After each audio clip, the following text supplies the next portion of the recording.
The front lines remains active amidst the talks of peace negotiations between Russia and Ukraine. In the latest developments, Russian Defense Ministry has claimed that Russian defense forces have captured Filiia in Ukraine's Dnipropetrovsk region.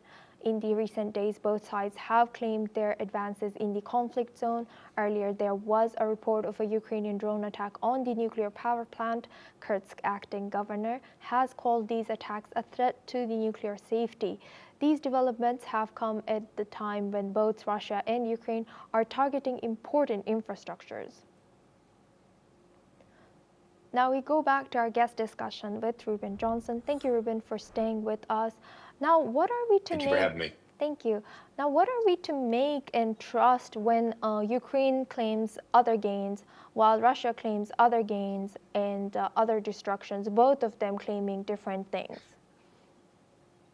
Having watched this war for 3.5 years, I have to tell you, you have to be very careful about any kinds of these claims. Yes, sometimes the Russians will take a piece of territory, they'll march into some village, they'll run up a flag. But how long do they hold it? Do they have active control? Do the Ukrainians counterattack?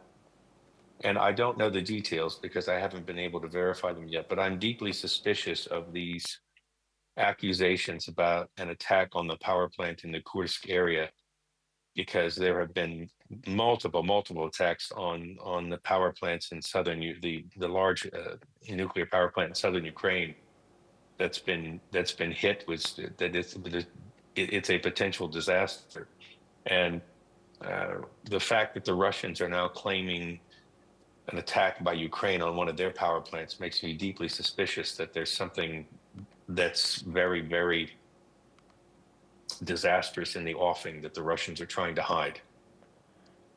Yes, and now looking back at this calls and talks by President Zelensky today, what are the implications of President Zelensky's insistence on direct talks with President Putin? It's time to call Putin's bluff, is what he's saying.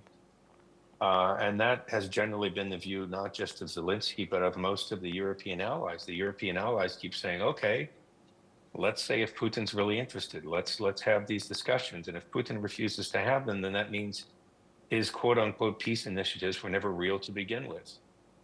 But it's definitely time to do something. Trump and Putin met on the 15th in Alaska. And that meeting was supposed to secure a second set of interactions that would include Zelensky in the room. And that meeting was supposed to secure some kind of a step towards peace. But since that time, 34 Ukrainian civilians have been killed at last count. I haven't counted anything from last night. But it's been 34 civilians killed and 200 injured.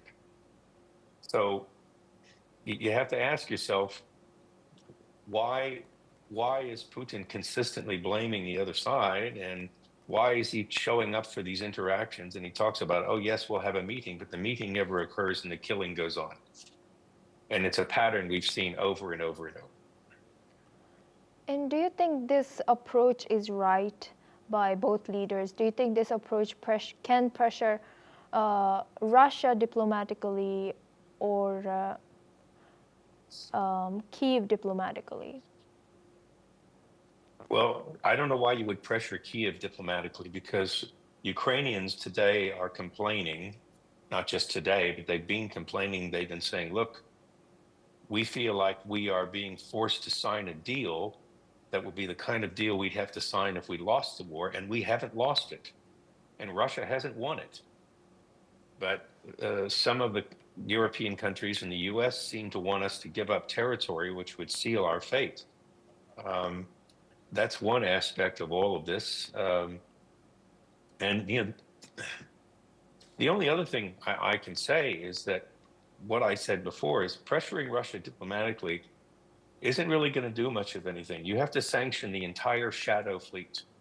You have to make sure that oil is no longer sold. And you have to take the restrictions off of the Ukrainians for using long-range weaponry to hit targets inside of Russia. Connected. Okay. We've lost the connection with Ruben, but thank you very much. Thank you very much, Ruben, for joining us. That was Ruben Johnson. He's a director at Asia Research Center, and he joined us live from Warsaw. Thank you very much, Ruben, for staying with us. Now we move on to Middle East. Palestinians are mourning the